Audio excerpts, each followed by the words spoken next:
How you doing, Wargamers? Thanks for stopping by. This video is designed to give you a brief overview of how to use Gear Grinder. If you don't know what Gear Grinder is, it is the list building application you can use to help you build your army lists in a game of Heavy Gear Blitz. Now, this is not a one and done solution to your list building. It does a lot of the point calculations and stuff for you, but you very much do need to have a copy of the rulebook with you because you need to know how to build your list or how to construct your army before being able to kind of properly use this application here. I've got version 3.1 here, which is the current rule set right now. You have the option up here to select various different previous rule sets. But we're just going to stick with that one for now. The web address for this is right here. If you just want to punch that into your address bar, you can follow along. But yeah, so I started playing Heavy Gear Blitz not too long ago. I'm enjoying it. List building was a little intimidating at first, and it took me a little bit to get used to Gear Grinder. There's a couple quirks to it that a lot of trial and error. So I've kind of gotten past that hurdle myself, so I'm totally okay with it now. But I kind of wanted to make this video because I didn't see a whole lot of tutorial videos out there, if at all. Not that I didn't look too hard, but so I just kind of made this video to hopefully try and ease new players into building their lists using this application. So like I said, you're going to need to know what kind of a list you want to build first. I'm going to be using, we're going to be building a Peace River list because that is the main faction that I play as. So we're going to swing on down. And these rules, I'm pretty sure, are free on the DreamPod 9 website. I'm pretty sure. Okay. This is it? Yeah, this is it. Okay, so here we go. So Peace River has your main faction stats, or unique traits. This paragraph here is unique to your entire faction. And then you have your sublist special rules, which you can, it just gives you different options to build out armies in different ways. So I think what we'll do, we'll keep it pretty simple. We'll go for a Peace River Defense Force sublist. This one primarily focuses on gears with better shooting capabilities, airstrikes that can hit a little bit easier, and gears that can take, where is it? This one over here. Yeah. More advanced weaponry in larger volumes. So, and I think what we'll do is we'll keep it limited to just the gears that come in the starter box. That way you don't have to worry about any additional models here. So, first thing you are going to do is kind of select your faction. So we're going to be building a Peace River list. So we're going to hit that button. Now, nothing happens at first. Oh, actually it does. Okay. This application is a little quirky. Sometimes it takes a second or two for things to load. But, okay. So here we are. Now, you'll probably notice the scroll bar here. This kind of seems like a bottomless pit of stats and upgrades. Yeah, that's exactly what I thought when I first started using this. Now, do not worry, because you really don't need to stare at that. You just need to know what you're... No, you don't want to look for Halo stuff. You just need to know what you're looking for. Like I said, you need to know what kind of a list you want to build. This is going to help you kind of get it all on paper, but you already kind of need to know how to build it. So let's just say we want to put in some warriors. Actually, we got warriors right here, but for the sake of it. All right. Once you enter, you notice kind of the whole screen kind of updates. And if we scroll, our scroll wheel here is a little bit bigger now. We'll notice that there are not as many options to choose from, but there are still many. So basically what it's doing is it's showing you like every single variant that gear can come in, and it's also showing you every every like upgrade for that specific variant. So we have warriors, we have our specter warriors, then we have our chieftain warriors, and then you have your warrior specter chieftain. Now it does this with every single other gear. So your sweeper gear, well, okay, well, if you want to make your sweeper warrior a specter, okay, well, there it is. So if you want to make your sweeper warrior a chieftain, well, there's the option right there. Like I said, you kind of need to know what you're looking for first in order to really use this, but we're going to keep it simple. And this is kind of a bad example because there are so many there are a lot of different variants to warriors, so this screen's going to be a little bit bigger than usual. But so we're just going to say we're going to add a couple warriors. So you're going to hit this plus button right here to add to your roster. Boop. And right off the bat, you're going to notice a whole bar of buttons that pop up. And the warrior that we selected is now here in this army list roster part right here. This whole thing's going to grow, and as soon as we add more pieces here. So this little tick button here helps you select the individual unit. You can select all units. You can delete a certain model if you have it selected. I'm going to go ahead and re-add it. You can duplicate. You got to select it first, then duplicate. If you want to move a model around, you have to select it. You can move it up or down. Boop. Boop. You got to make sure you have it selected, though, and make sure you untick whatever you don't want to move, because then you'll kind of mess up the order of everything. Okay. Really important thing, before we add anything else, we need to choose our sublist. So like I said, we're doing a Peace River faction, but we're going to go with the Peace River Defense Corps. Boom. So that should be at top, because that's going to basically allow you to pick whatever upgrades are going to be pertinent to that particular faction, such as, like I said, Apex, Warrior Elite, Crisis Responders, Laser Tech, Architects. Okay.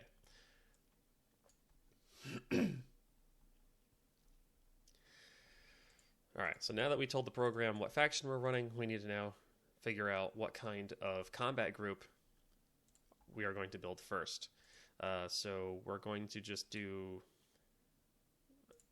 right next to the sublist option, you got combat group roles. So you got your primary roles, secondary roles, so you got your general purpose, strike, fire support, recon, spec ops.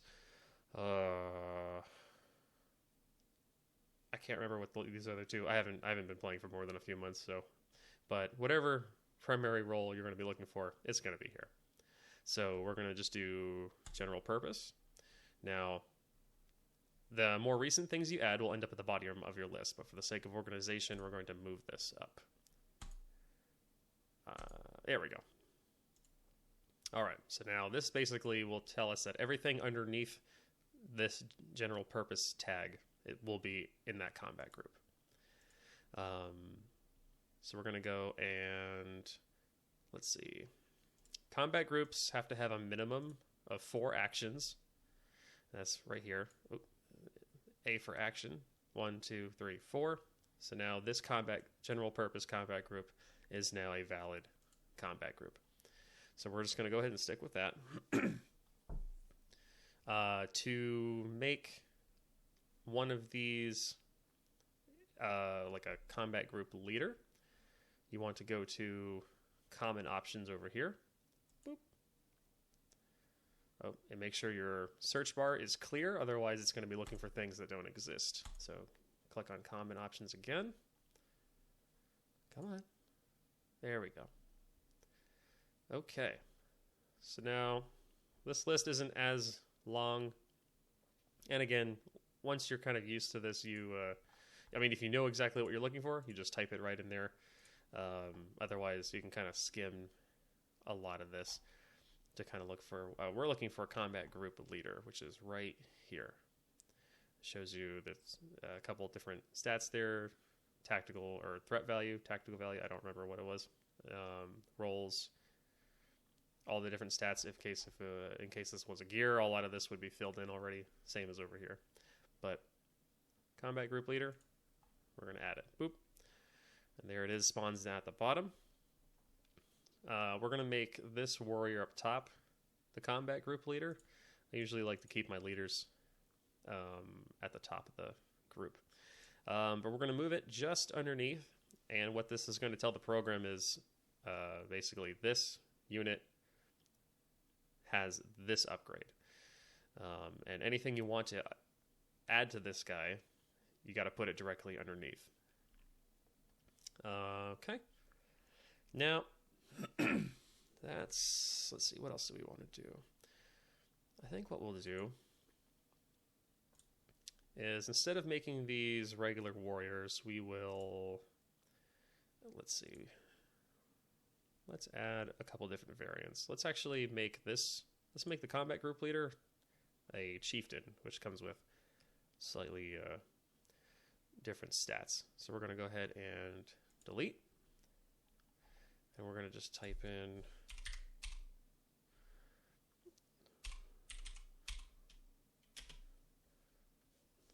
warrior again to kind of funnel out all the junk. And we're going to go for, there's a warrior chieftain. Bam. Comes in at the bottom, select him, move him to the top like that, and boom. Okay. Now, if we want to add various upgrades right here, let's see, like EPEX, one Peace River model within each combat group may increase its electronic warfare skill by 1 for 1 TV each. Okay, well this is a faction specific or upgrade, so we'll click this. Actually, clear this. There we go. Okay, so we were looking for EPEX, Peace River, EPEX. Click at the bottom, and we'll give it to our warrior chieftain. Boom. All right, so let's say we wanted to add this upgrade, Old Trusty, that increases our warrior's gunnery skill by 1. So we will go and back to this section that had the Peace River Defense Force, which is the sublist that we're running. And we're going to click Old Trusty. Boom. Now, let's say I wanted to make all 3 of these warriors have that upgrade. I'm going to select it, duplicate, and then you don't want to have them all selected when you move them because then they just move in one big chunk. So you want to do each one individually, and we're going to slide those underneath each individual warrior. Boom.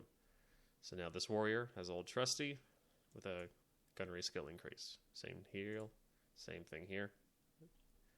Okay. Now your total point cost is going to be displayed down here at this number right here.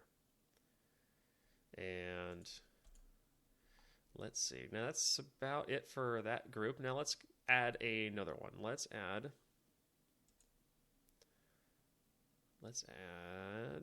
a fire support group. Now since that's going to be the next group that we're building, we're okay with leaving it there because we're just going to be adding more units to that bottom of the list there. Let's add some Crusaders.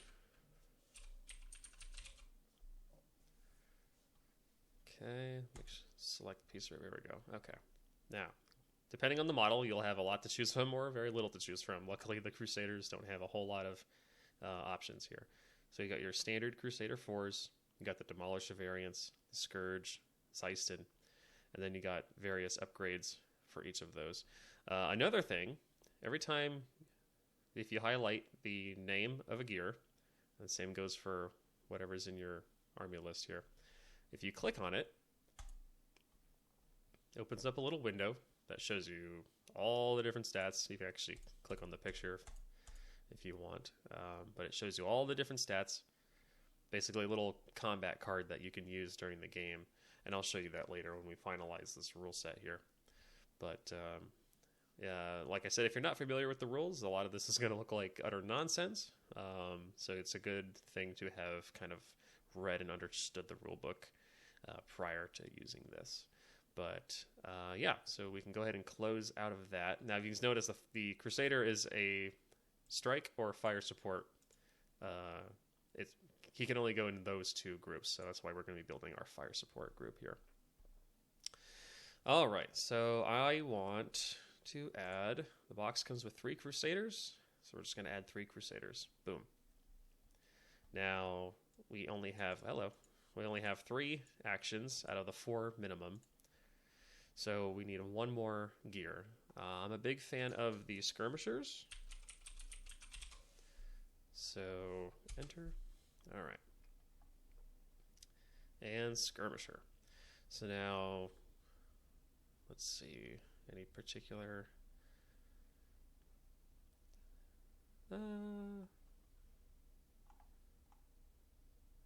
the assassin skirmisher is not too bad. Let's see, chieftain, tag. And we'll stick with the assassin skirmisher. Boop.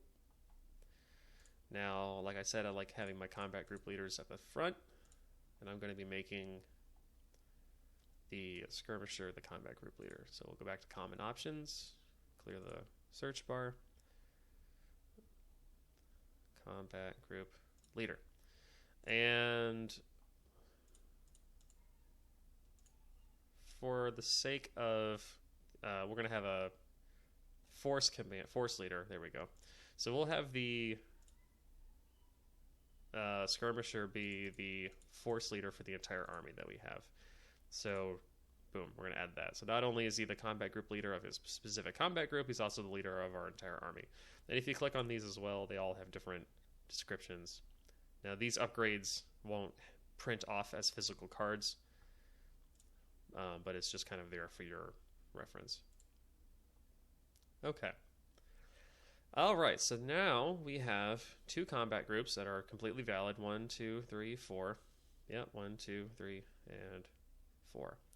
So if we wanted to, if we were done building our list and we wanted to save it or print it, we can do that over here.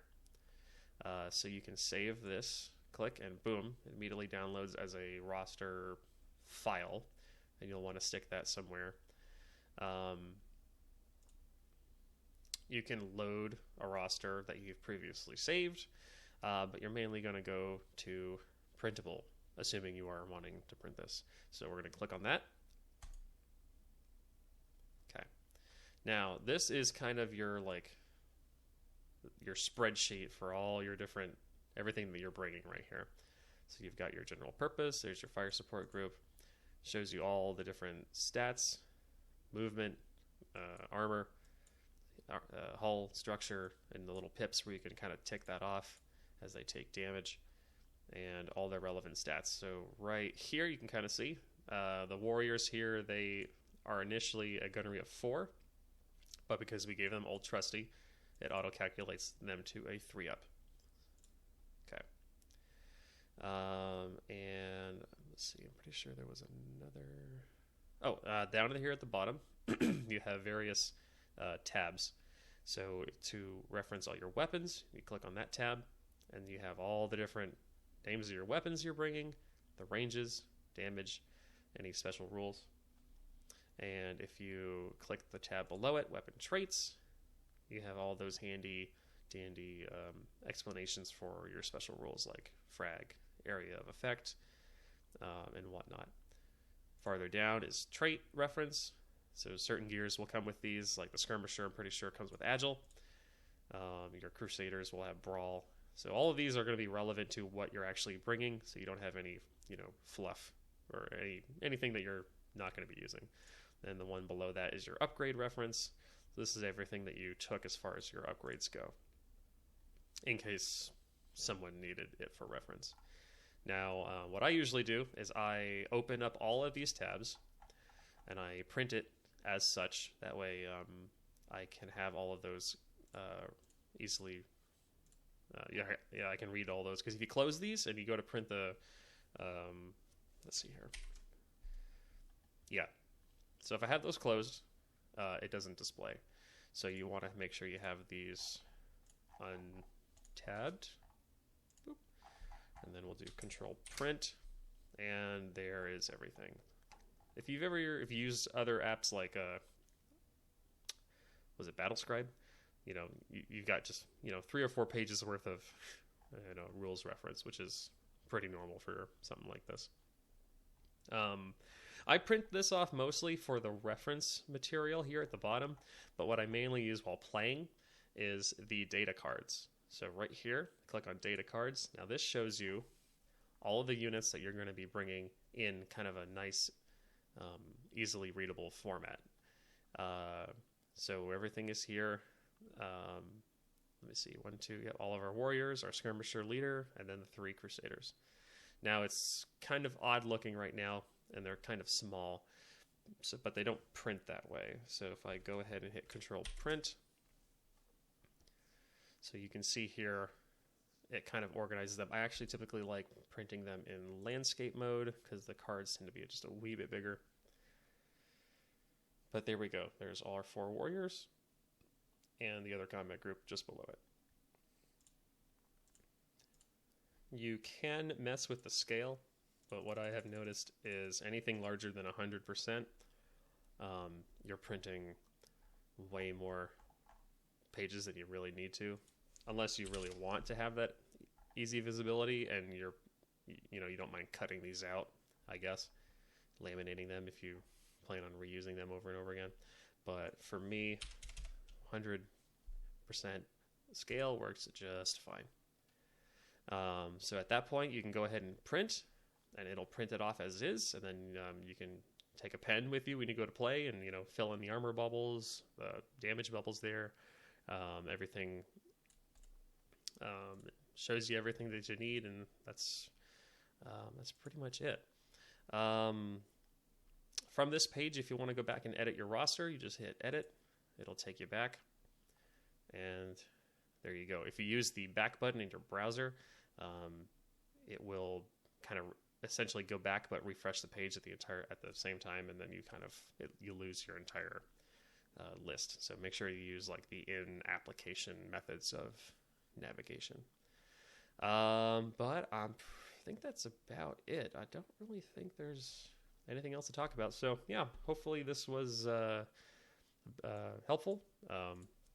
I certainly wish I had something like it when I was learning to play. So hopefully this kind of gives you a little bit of an edge as you learn to play heavy gear.